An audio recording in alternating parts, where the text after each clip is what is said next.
बड़ी खबर इस वक्त की आपको बता दें, अलीगढ़ में एक बूथ पर वोटिंग का बायकॉट किया गया है। तरक्कियाती काम न होने से पोलिंग का बायकॉट किया गया। वोटर धरने पर बैठे हैं।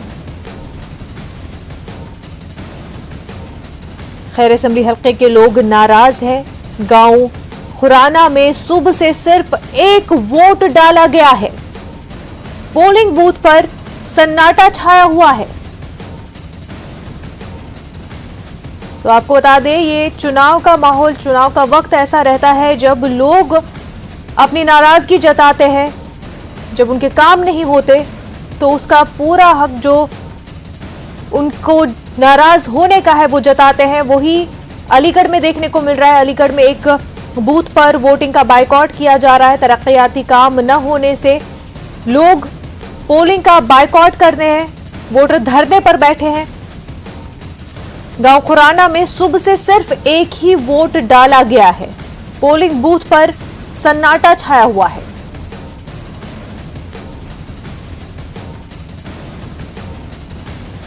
हमारे नुमाइंदे कामरान अलीगढ़ से हमारे साथ जुड़ चुके हैं। कामरान, काम नहीं हुए तो लोग नाराज है और नाराज है तो धरने पर बैठे हैं कि वोट नहीं डालेंगे। जी मुनज़्ज़र, बिल्कुल ये कई जगह से खबरें आ रही हैं कि अलीगढ़ के अंदर कुछ लोग वोटिंग का मतलब उसका बहिष्कार कर रहे हैं। उनका वाज़ेह तौर पे ये कहना है कि पिछले 5 सालों से हमारी हुकूमत जो थी उसने हमारे लिए जो तरक्याती काम थे वो नहीं किए। इसमें बड़ा तबका जो है वो कहीं ना कहीं किसानों का है और किसान भारतीय जनता पार्टी से काफ़ी नाराज़ हैं, तो वो अपनी नाराज़गी का इजहार आज कर रहे हैं। खैर असेंबली हल्के से ये खबर आई है। इस वक्त हम अलीगढ़ के कोल असेंबली हल्के के अंदर मौजूद हैं, AMU के अंदर सैयदना ताहिर सैफुद्दीन स्कूल के पास।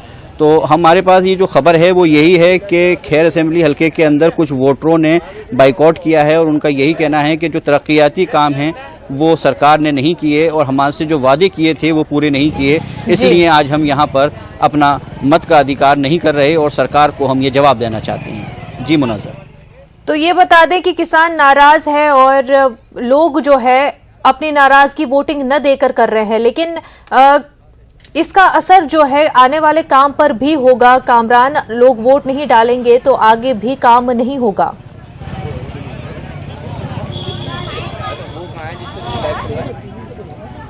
जी मुनज़्ज़र, बिल्कुल कहीं ना कहीं ये नाराज़गी है लोगों की और नाराज़गी जाहिर करने का ये एक वक्त भी है, मगर लोगों से अपील यही की जा रही है कि वो अपनी हक़ रायदही का इस्तेमाल करें, क्योंकि नाराज़गी का इस्तेमाल अगर वो हक़ रायदही करके करते हैं तो एक बेहतर कहीं ना कहीं एक मैसेज जाएगा।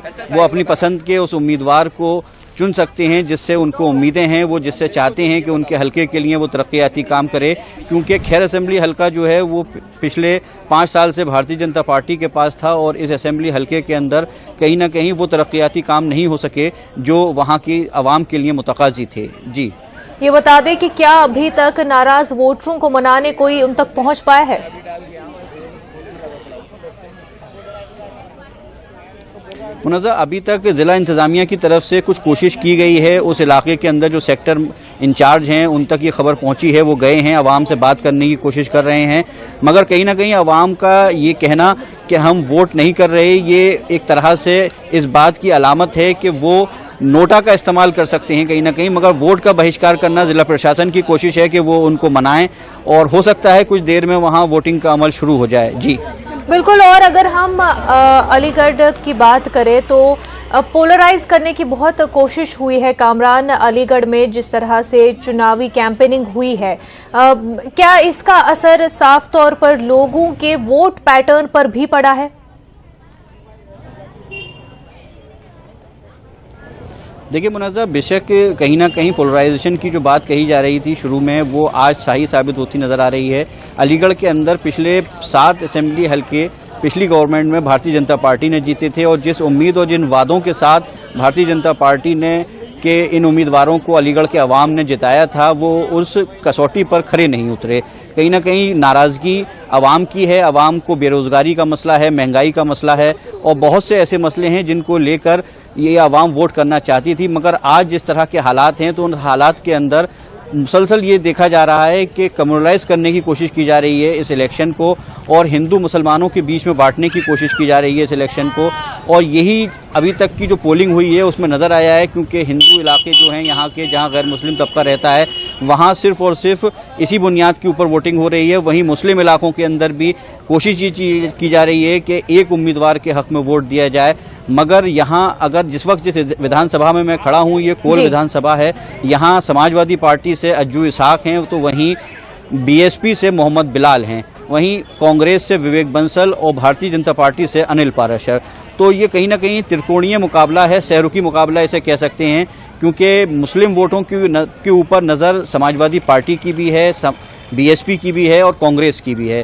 तो अब देखना यह है कि वोटर्स अपनी जो होशमंदी का किस तरह से सबूत देते हैं, ताकि वो एक उम्मीदवार के हक में वोट करें और अपने वोट को ज़ाया होने से बचाएं। इसी की कोशिशें मुसलसल पिछले 3-4 दिन से की जा रही थी। काफ़ी उलमा इकराम के ज़रिए अपीलें कराई गई कि वोट को मुत्तहिद करें, वोट के अंदर तकसीम ना होने दें। तो अब ये तो वक्त बताएगा कि जो अपीलें की गई थी वोट मुत्तहिद करने की, वो कितनी कामयाब हुई हैं, क्योंकि कहीं ना कहीं अभी तक का जो लग रहा है कोल विधानसभा के अंदर वो वोटिंग परसेंटेज उतना बढ़कर नहीं आ पाया जैसी उम्मीद की जा रही थी। तो अब ये वोटिंग परसेंटेज अगर बढ़ता है तभी ये कह सकते हैं कि लोग बेदार हुए हैं और मुत्तहिद होकर वोट कर रहे हैं। बिल्कुल। हमारे साथ इस वक्त पॉलिटिकल एनालिस्ट मोहम्मद अमीन साहब भी जुड़ चुके हैं। खैर मकदम है आपका अमीन साहब, न्यूज़ 18 उर्दू में। लोग नाराज है, आज जो है लोगों को हक मिल जाता है कि वो अपनी नाराजगी जताए और बताए जो हुक्मरान है उनको कि अगर उन्होंने काम नहीं किया है तो उनसे पूछगछ की जाएगी।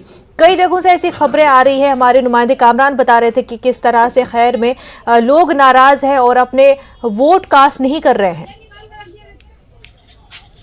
देखिए, लोगों की नाराजगी या जो भी कहिए कि लोग खुश हैं या नाराज हैं, अब ये तो वक्त बताएगा, क्योंकि क्या है, हालात ऐसे हैं मुल्क के, और कोरोना कोई एक सरकार की जिम्मेदारी नहीं थी, एक कोरोना एक महामारी थी और जो पूरी दुनिया में थी, उसका जो भी फायदा या नुकसान है अब ये वहाँ के लोगों के ऊपर होगा। जो कैंडिडेट खड़े हैं उन कैंडिडेट्स के ऊपर आएगा कि उन्होंने कितनी खिदमत उस इलाके में की है और किस तरह से की है और कैसे की है। इन्हीं सब बातों पे जो वोटर है बहुत समझदार है, चालाक है, और वो उसको अभी कुछ कहना बहुत जल्दी होगी कि वो किस तरह से है और क्या हालात में किस तरह वोटिंग करेगा। लेकिन उसको अच्छी तरह समझ है इस बात की कि उसको कहाँ वोट करना है, कैसे वोट करना है, और किसी के बहकावे में आए ना आए, ये तो मैं नहीं समझता हूँ। लेकिन हाँ, जो स्थिति पहले थी वो स्थिति अब ऐसी है नहीं। लेकिन गवर्नमेंट ने पूरी कोशिश की है अपनी ताकत झोंकने की, गवर्नमेंट ने पूरी कोशिश की है अपने काम करने की। तो और इससे पहले वाले भी जो लोग हैं उन्होंने भी अपनी बात रखी है कि हमने ये काम किया, ये काम किया, और इस वक्त की गवर्नमेंट ने क्या किया। तो अब ये तो हमारे जो वहाँ के वोटर्स हैं, लोकल वोटर्स हैं, वो अपनी हालात पे, अपने कैंडिडेट के ऊपर, अपनी पार्टी के ऊपर देखकर ही मुझे लगता है कि अपना इंतखाब करेंगे। अमीन साहब, ये बार बार ये बात कही जा रही है कि पहले जो सिचुएशन थी 2017 की जो सिचुएशन थी, अब की सिचुएशन उससे अलग है, लेकिन आप क्या समझते हैं कि ये जो अभी चेंज है, कितने मार्जिन का चेंज आप देखते हैं इसको? देखिए, ऐसा है कि पहले जो था लोगों ने दिया था मोदी जी के नाम पे और डेवलपमेंट के नाम पे, सब कुछ बातों पे, लेकिन बीच में थोड़ा सा नाराजगी ये रही कि किसान जो 1 साल अपना आंदोलन करते रहे तो उनको थोड़ी सी तो मायूसी रही। लेकिन बाद में गवर्नमेंट ने अपना जो बिल है वो वापस ले लिया, उससे भी थोड़ा फर्क पड़ेगा। और मैं नहीं समझता कि ज्यादा मार्जिन से कोई हार जीत होने वाली है, बल्कि एक अच्छे कंटेस्ट होगा और उम्मीदवार अच्छे निकल के आएंगे। उम्मीदवार अच्छे निकल कर आएंगे, लेकिन ये बता दें अमीन साहब कि लगातार ये अपीलें की जाती है मुस्लिम समाज में, मुस्लिम तबके में कि वोट न बटे, पर बावजूद इसके हम देखते हैं कि कैंडिडेट्स, क्योंकि हर पार्टी मुस्लिम उम्मीदवार उतारती है जहां पर मुस्लिम मेजॉरिटी एरियाज होते हैं, वोट बढ़ जाता है। ऐसे में किस तरह से हम देखेंगे कि जो इश्यूज वाकई है मुस्लिम मेजॉरिटी एरियाज के डेवलपमेंट के, वो एड्रेस होंगे जब वोट ही बढ़ रहे हैं जात की बुनियाद पर और जिस तरह से धर्म को लेकर के पोलराइज किया जा रहा है? देखिए, हालात जो हैं इस वक्त मुल्क के और जो स्टेट के हैं उसमें आपको देखना पड़ेगा कि अभी मैं सुन भी रहा था कि आपके रिपोर्टर भी बता रहे थे कि कई कॉन्स्टिट्यूंसी में 3-3 मुसलमान खड़े हुए हैं, और कांग्रेस ने भी अपना उम्मीदवार खड़ा कर दिया है, और बीजेपी का अपना एक ही उम्मीदवार है। बीजेपी अपने सॉलिड वोट है, बीजेपी ने कुछ काम भी किया है स्टेट में, कुछ ना कुछ तो फर्क पड़ेगा। और बीजेपी जो है कुछ मजबूत दिखाई दे रही है, उसका एज है। इसमें कोई दो राय नहीं है। उसके सामने कोई पार्टी मजबूती तौर से सामने आई नहीं है, क्योंकि इनमें खुद में अपना डिवीजन है। वो बहुजन समाज पार्टी ने मुसलमान खड़ा कर दिया, कांग्रेस ने मुसलमान खड़ा कर दिया, या कांग्रेस ने हिंदू खड़ा कर दिया, तो दूसरी पार्टी जो है समाजवादी ने उसने अपना खड़ा कर दिया। तो ये तो देखना होगा ना, जब वोट बटेंगे तो सीधी तौर पे बीजेपी को फायदा होने वाला है। बीजेपी को फायदा होने वाला है। पर ये बता दें कि क्या वेस्टर्न यूपी में काम हुए हैं? अगर हम विकास की बात कर रहे हैं, बार बार विकास का नारा दे रहे हैं, चाहे बीजेपी हो या दीगर पार्टियां भी, लेकिन क्या बीजेपी के इन 5 सालों में वेस्टर्न यूपी में कुछ काम हुए हैं? देखिए, वेस्टर्न यूपी में जो वोट है वो मिलेगा गरीबों का, और जो बीजेपी का सॉलिड वोट है वो मिलेगा। देखिए, काम तो भी अपोजिशन पार्टी ने इस वक्त कुछ किया नहीं, जो किया था पहले किया था। लेकिन जो दिखाया जा रहा है इस वक्त, जो मोदी जी की स्कीम्स हैं देखने को मिली हैं, जैसे उन्होंने विडो पेंशन दी है, औरतों को पैसा दिया है, किसानों को सब्सिडी दी है, और गैस की सब्सिडी दी है, और क्या नाम है, शौचालय योजना बनाई है उनकी। इस तरह की जो स्कीमें रही हैं, अभी उन्होंने कोविड में जो है लोगों को खाना दिया है, और भी कुछ पैसे दिए हैं। ये सब चीजें तो गरीबों को मिली हैं, और उसमें ये नहीं देखा गया कि कौन हिंदू और कौन मुसलमान है। उसमें ये देखा गया कि कौन गरीब है, उसको दिया गया है। तो उस गरीबी के हिसाब से बांटा गया है, तो उसका फायदा तो मैं समझता हूँ कि मिलेगा ही मिलेगा बीजेपी को, बिना किसी कहे कास्ट वाइज। क्योंकि गरीब तो वो नहीं देखता, गरीब ऐसे अपना पेट देखता है, अपनी बात देखता है, अपनी भूख देखता है, उसके बाद जो उसे समझ में आता है वो वोट देता है। बिल्कुल। कामरान हमारे साथ बने हुए हैं। कामरान, ये बता दें कि 7 असेंबली सीटें अलीगढ़ में, ये बता दें कि क्या 7 ही असेंबली सीटों पर मुद्दे सिर्फ बेरोजगारी के हैं, या फिर जो ज्यादातर मुद्दा देखने को मिल रहा है वो मजहब की बुनियाद पर, वो ये कि नेशनलिस्ट सबसे बड़ा कौन है? देखिए मुनज़्ज़ा, अलीगढ़ के अंदर जिस तरह से 7 विधानसभाओं पर भारतीय जनता पार्टी का कब्जा था, और भारतीय जनता पार्टी जो वादे करके यहाँ इक़्तिदार में आई थी, उन वादों पर किसी तरह भी खरी नहीं उतरी। अलीगढ़ के अंदर 3 विधानसभाएं ऐसी है जहाँ पर किसानों का यानी जाटों का बहुत ज़्यादा यहाँ पर गलबा है, और उनकी यही कोशिश रहती है कि ये सरकार जो भी है वो हमारे हक़ के लिए काम करे। लेकिन जिस तरह से किसानों के कानूनों को लेकर एक मुहिम शुरू हुई, उसके बाद में सरकार को बैकफुट पे जाना पड़ा। तो ये जो इश्यूज़ थे वो भी कहीं ना कहीं जहन में है, मगर जो अवामी बुनियादी ज़रूरियात हैं उस पर इस हुकूमत ने कोई काम नहीं किया। आज भी लोग परेशान हैं बेरोज़गारी से, महंगाई से, और बहुत सारे ऐसे वादे थे, जैसे कि उन्होंने बिजली के लिए वादे किए थे, गैस सब्सिडी के वादे किए थे, हर घर में राशन पहुँचाने की बातें की थी। तो वो एक मखसूस तबके तक तो महदूद रही वो सारी चीज़ें, मगर एक बड़ी तादाद ऐसी है जो इन सारे जो भी सहूलियतें इस सरकार ने दी उससे महरूम रही। तो अब सरकार ये चाहती है कि हम सबका साथ सबका विकास की बात करें, मगर वो ज़मीन पर नज़र नहीं आता। मगर अलीगढ़ के अंदर बहुत सारे आज भी वोटर्स ऐसे हैं जो इस बात को कहते हैं कि अगर हमारे हक़ की बात होगी, हमारे हुकूक की बात होगी, तो हम किसी भी पार्टी के साथ जाने को तैयार हैं। इसीलिए इस बार बड़ी तादाद में लोगों ने जहन बनाया है कि वो समाजवादी पार्टी और आरएलडी का जो इत्तेहाद है उसके साथ जाएं, क्योंकि उत्तर प्रदेश के अंदर वो एक मुतबादिल के तौर पर सामने आया है। अब देखना ये होगा कि जितनी ज़्यादा सीटों के ऊपर ये इत्तेहाद कामयाब होता है, उतना ही फ़ायदा इस हुकूमत में हो पाएगा। मोहम्मद अमीन साहब, आप सुन रहे थे, हमारे नुमाइंदे बता रहे थे कि अलीगढ़ में काम नहीं हुआ है, लोग खुश नहीं है हुकूमत के काम से। ऐसे में अगर देखा जाए तो 5 सालों में काम नहीं हुआ, लेकिन उससे पहले की सरकारें भी देखें तो उनमें भी कई तरह के प्रॉब्लम्स, करप्शन, गुंडागर्दी देखने को मिले। ऐसे में लोग चुने तो चुने कैसे? देखिए, मैं कई चैनल्स पे देख भी रहा था और सुन भी रहा था, कुछ वोटर्स की बात भी कर देख रहा था। उनका सिर्फ यही कहना है कि हम डेवलपमेंट चाहते हैं, अगर कुछ भी ना हो तो एक लॉ एंड ऑर्डर की पोजीशन इन्होंने बहुत अच्छी रखी इस गवर्नमेंट ने, और साथ में दंगा नहीं होने दिया। सबसे बड़ी बात ये कि दंगे में देखिए दोनों कौम के लोग मारे जाते हैं, और नुकसान दोनों ही कौम का होता है, चाहे वो हिंदू हो या मुसलमान हो। लेकिन इस गवर्नमेंट में कोई भी दंगा नहीं हुआ, ये उसका अचीवमेंट है। और लोग कह रहे थे कि हम सेफ हैं। जहाँ तक सवाल है कि औरतें भी टेलीविजन पे बता रही थी करस्पॉन्डेंट्स को कि ऐसा है कि हम रात में निकलते हैं तो हम सुरक्षित हैं, हम सेफ हैं। इस तरह की बातें कर रहे हैं वोटर्स, और वोटर कह रहे हैं हम डेवलपमेंट चाहते हैं। तो इस तरह, और हम गुंडागर्दी नहीं चाहते। आपकी बात जरूर मुकम्मल सुन लेंगे। इस वक्त एक बड़ी खबर सामने आ रहा है, नाजरीन को बता दें, वोटिंग के सुस्त रफ्तारी से कराने का इल्जाम लगाया जा रहा है। साफ और शफाफ इंतखाबात कराना, अखिलेश ने ट्वीट किया है। आपको बता दें, अखिलेश यादव का ट्वीट सामने आया है।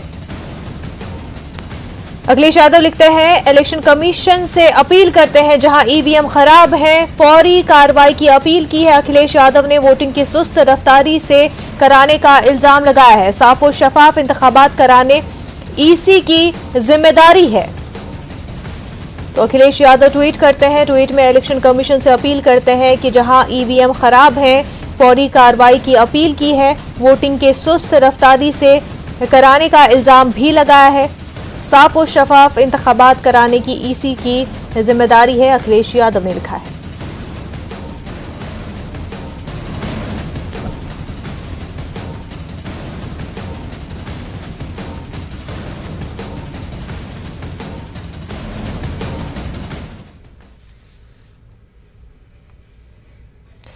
वहीं लौनी असेंबली हलके के इंटर कॉलेज बूथ पर वोटिंग का अमल सुस्त रफ्तारी से चल रहा है। वोटरों की शिकायत है कि 3 घंटे खड़े होने के बाद भी उनका नंबर नहीं आ रहा।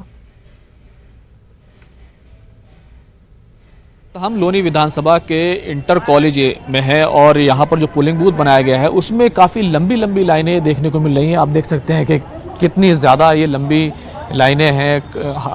ये कहा जा रहा है कि काफ़ी स्लो जो है वोटिंग कराई जा रही है, जिसकी वजह से बहुत ज़्यादा लोगों को इंतज़ार करना पड़ रहा है। जिस तरफ भी देखेंगे आपको ये लंबी लंबी लाइनें ही दिखाई देंगी। यहाँ लगभग 5 पोलिंग बूथ हैं और 5,000 से ज़्यादा यहाँ पर वोटरों को अपने हक़ रायदही का इस्तेमाल करना है, मताधिकार का इस्तेमाल करना है। लेकिन अभी जो दिखाई दे रहा है, यहाँ पर लोग वोट डालने तो आए हैं लेकिन लाइनें काफ़ी लंबी हैं और वोटिंग स्लो होने की शिकायत कर रहे हैं। हम यहाँ लोगों से सीधे तौर पर जानने की कोशिश करेंगे कि आखिर वो कितनी देर से लाइनों में लगे हुए हैं और ऐसा क्यों उनको महसूस हो रहा है कि यहाँ पर वोटिंग जो है स्लो हो रही है। आप लोग ये शिकायत कर रहे हैं कि वोटिंग स्लो हो रही है, बहुत स्लो हो रही है। तो कितनी देर से आप यहाँ लगे कम से कम 2 घंटे हो गए खड़े हुए और 3 बार तो बैठ चुका हूँ। और जब से काम बहुत स्लो चल रहा है। मतलब जब आप आए थे तो कितनी लंबी लाइन थी? जब हम आए थे तो यहीं तक लाइन थी, बस गेट तक लाइन थी, गेट तक। यहाँ तक आप कहाँ तक बता रहे लाइन थी? वो गेट तक लाइन थी। 25 आदमी थे लाइन में, यहाँ से 25 लाइन में थे और 25 लाइन में से यहाँ से भी 2 घंटे हो गए, यहाँ तक आए। 25 आदमी की वोट नहीं पड़ी अभी तक, इतना स्लो काम चल रहा है। ये बताइए कि इतनी लंबी लाइन लगी हुई है तो वाकई वोट का इस्तेमाल करना है, ये कितना ज़रूरी है? उसके लिए थोड़ा वेट भी करना पड़ता है, हमेशा ही करना पड़ता है। वेट तो करेंगे मगर सर इतना भी वेट नहीं करेंगे। 1-1.5 घंटे से हो गए यहाँ बैठे बैठे। अब इतना ही वेट करेंगे, काम पे भी जाना है हमें। अगर यहीं पे लगे रहेंगे तो फिर यहीं पे पड़े रहेंगे। इस हिसाब से तो जैसे वोटिंग चल रही है ना, तो लग रहा है अभी यहीं पे बैठे रहेंगे 1.5-2 घंटे में। तो यहाँ पर आप देखेंगे कि ये पूरी लाइन जो है ये काफ़ी लंबी लाइन लगी हुई है। क्या ये वाकई सही है कि काफ़ी लंबी लाइन लग रही है और वोटिंग स्लो हो रही है? ये गलत है लोगों के लिए। जो ड्यूटी वाले हैं, वो नौकरी वाले हैं, वो कैसे करेंगे उनके लिए? वो कुछ लोग तो मेरे सामने वापसी जा रहे हैं। मैं बूथ एजेंट हूँ, कम से कम मेरे सामने 10-12 जने लोग वापसी जा चुके हैं। क्यों गए वो लोग? क्योंकि वो कह रहे हैं हम नौकरी करें या वोटिंग करें। अगर वोटिंग इतनी स्लो होगी तो लोग बागों को बहुत दिक्कत हो रही है इससे। देखिए, वोटिंग स्लो होने की शिकायत हमेशा होती है जब लोगों को लाइन में लगना पड़ता है। 9-9:30 बजे करीब आए हैं, 1-1.5 घंटा हो चुका है और लगना भी पड़ता है लाइन में। लेकिन अहम बात यह है कि लोग यहाँ पर काफ़ी बड़ी तादाद में आए हैं। इसकी तरफ ध्यान देने की भी ज़रूरत है कि वोटिंग स्लो ना हो। इस तरह की शिकायतें जो हैं वो मिल रही हैं। कैमरामैन दीपक कुमार के साथ खुर्रम शहजाद, लोनी, गाज़ियाबाद। तो लगातार वोटिंग का अमल जारी है, लोग अपना वोट कास्ट कर रहे हैं। और आपको बता दें कि कई जगहों से ईवीएम खराब होने की खबर भी आ रही है। वहीं कहीं ऐसी जगह जहां पर लोग जो है नाराज हैं, हुकूमत से काम नहीं हुए हैं, तो इस वजह से नाराजगी भी जताई जा रही है। एक छोटा सा ब्रेक लेंगे, जल्द होंगे हाजिर।